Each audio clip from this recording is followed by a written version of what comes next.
yes, I'm definitely giving you guys Puff today. Roll the intro. I may be young, but I'm ready. Hey everybody, it's your girl Kenny Ken, and I'm back with another video. Now before I get started, make sure that you hit that like button and hit the subscribe button, because we have fun around here. Hey, and also if you haven't seen any of my other videos, make sure that you hit the link above in the iCard or in the description box. And that's it. I'm going to get right into the video. So today is going to be another Ken rant. Today we're talking about the Promised Neverland. Now, if you don't know about the Promised Neverland, the Promised... What?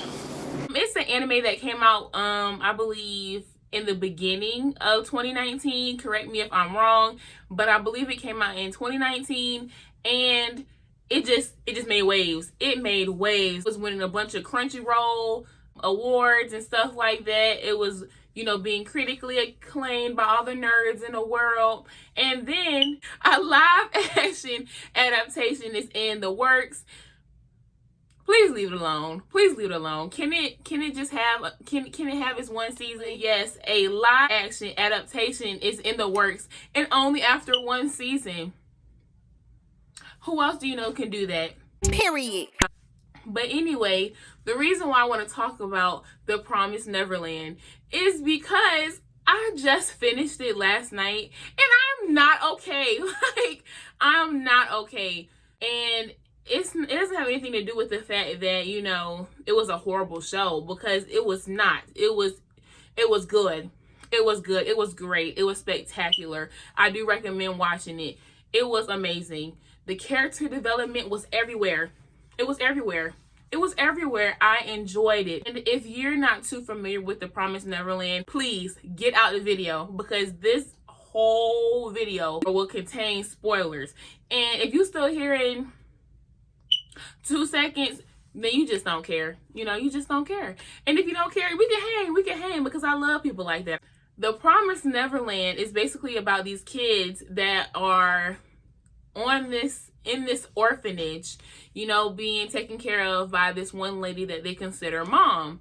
And as kids do get adopted out of an orphanage, and all the kids that are still in the orphanage, they're sad to see their little friend go, but they know they have to go and they have to be with their new families.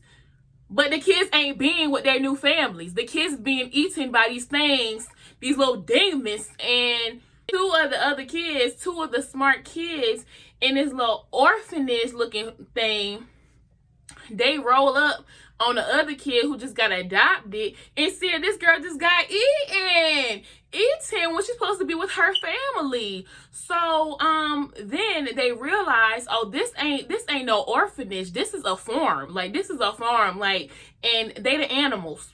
They the livestock and they're the food. So now they're trying to figure out how to break out and, be free and not be eaten. You know what I'm saying? Because the next time that somebody gonna get adopted, it's gonna be them.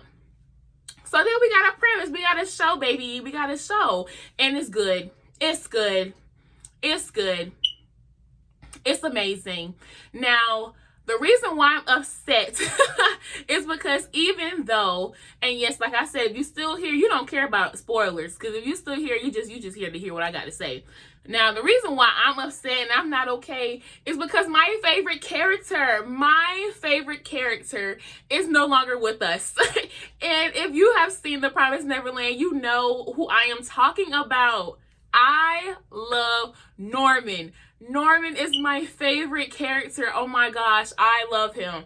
All of the kids admire Norman. Norman, when you first see him, he's smart. He's that dude. He's very strategic, and he's like a loving figure too. They love him. He's really somebody they really love. And when he sees one of the younger kids get adopted, so eaten, he figures, oh no, we need to escape. So he hatches this plan. Somebody would do something and he would be one step ahead of them.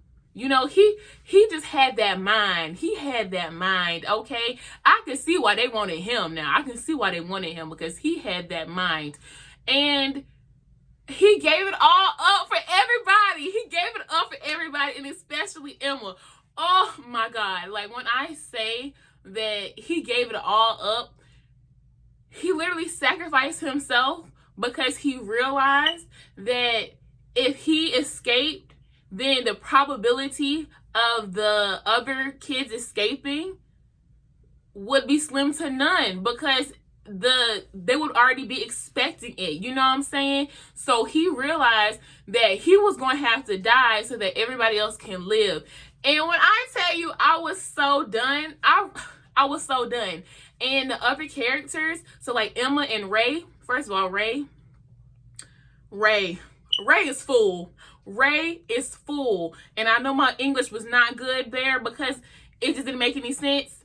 But Ray don't make sense. He's a really good character. I'm not going to take that from him. Ray is a really good character, but he's crazy. He is senile. That's what he is, okay? And I was really happy that he didn't die, you know, even though he was about to burn himself. God, this show is so good. I'm all over the place. Norman, I already told you why I love him. He's a brainiac. He's cool. He sacrificed himself for the greater good. Wonderful. Love Norman. And you know who else Norman loved? Norman loved Emma. Let's get on Emma. So this whole time, the show does tell you that Norman, Ray, and Emma got the perfect scores. The smarter you are, the better the feed is, the better the farm, the better the brain is going to be for the people that they are, or the little demons they are farming for. Now, when I tell you that they focus mainly on Norman and Ray, like being smart, they basically underestimated Emma. The whole season 1. They were like, oh, Emma, she's smart, but she really shines athletically. And you see them play my good sis for about 10 episodes. Now, there's only 12 episodes in season 1. And it wasn't until, I want to say, the end of episode 10, going into episode 11, where they really did my sis justice, because she came through with the rest of that plan. Let me tell you, Emma was like, listen, Ray, we can go tonight if you want to go. Like, if you want to leave, we can go tonight. What you doing up? You know what? Since we might as well run away now. Like, all the kids, I got them. They know what to do. Let's go. I was like, Emma, girl. That's my sis. I was so proud of her. I was like, yes, because they underestimated you. Norman and Ray kept trying to leave you out of certain plans. They would have certain talks behind your back, like you couldn't understand that junk when you could. So my sis, you did show them what was up. You showed them what was up. Now let's go back to Ray. Ray, let me tell you, when the mom or Isabella, because mom's name is Isabella, when mom was humming that song in the beginning, and I heard Ray humming that song underneath that tree, I said, that's his mom. That's his mom.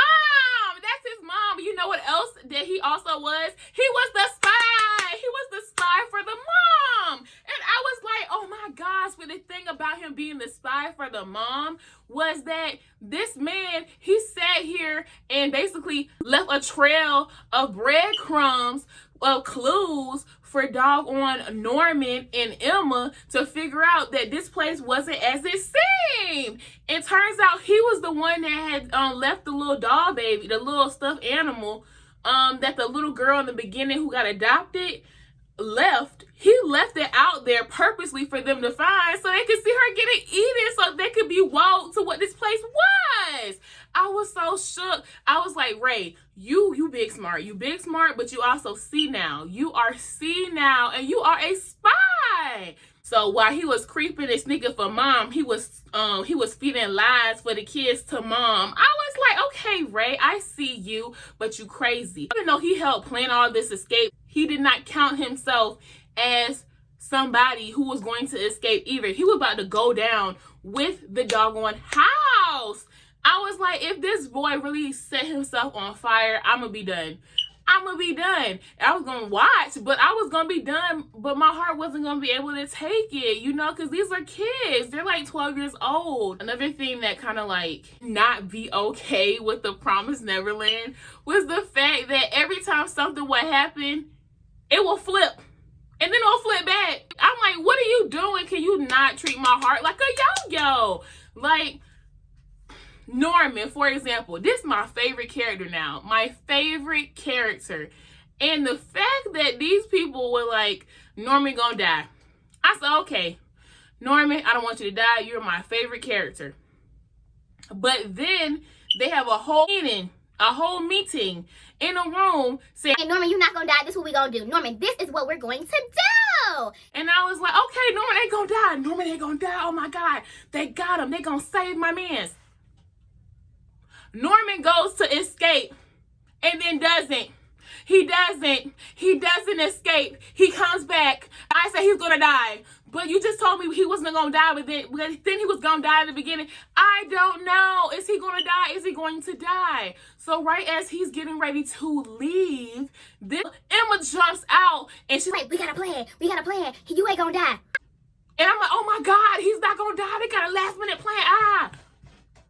Tell me why Norman slaps her or pushes her down. He doesn't slap her. He like shoves her down and he's still gonna die. I'm so done. I'm like, why? Why? That's 4 times. 4 times. I could have been good with 3. You know, 2 would have been okay. I could have been done with 3 times you played me. But you played me 4 times. You might play me for a 5th because I didn't see him get eaten. And you know what they say in TV and anime and movies. If you didn't see anybody die, then there's a good chance that they didn't die. So, and then at the end when they was escaping, they would show clips of Norman with the kids. So I was like, oh my God, Norman alive. He alive. That's them thinking in their head, what would Norman say if they were there? I was like, I'm done because I'm excited. This is my favorite character. And I'm thinking that this man ain't dead. And y'all play me again. Play me like a fiddle. So again, I just finished The Promised Neverland and I'm not okay. And Mom, I was by the end of the video, but I got to get on her. Was I supposed to feel bad for you at the end when you decided to actually let the kids go? Was I supposed to sympathize? Be like, oh my God, I forgive you. No, I don't forgive you. It's going to take a lot more than that. A lot more, Isabella. And Isabella, I'm watching you. And from what I know, I think that the manga is ahead of the anime series. But don't be in my comments trying to spoil this because I know that they said in 2021 it's supposed to be back. And if Norman is alive for real, I'm happy. But if he ain't, then I'm looking like... Because as far as I know, everybody else that just watched this anime, they know that Norman is dead. But if he is alive, keep that to yourself into 2021 when this show come back, okay? I really hope that you enjoyed my rant, you know. I do have a playlist with my other rants in it right here. Click the iCard, Don't forget to like and subscribe if you made it this far in the video. And comment, you know, let me know who's your favorite character from The Promised Neverland. Are you still messed up from The Promised Neverland ending? And as always, I'm your girl, Kitty King, and you have a wonderful day.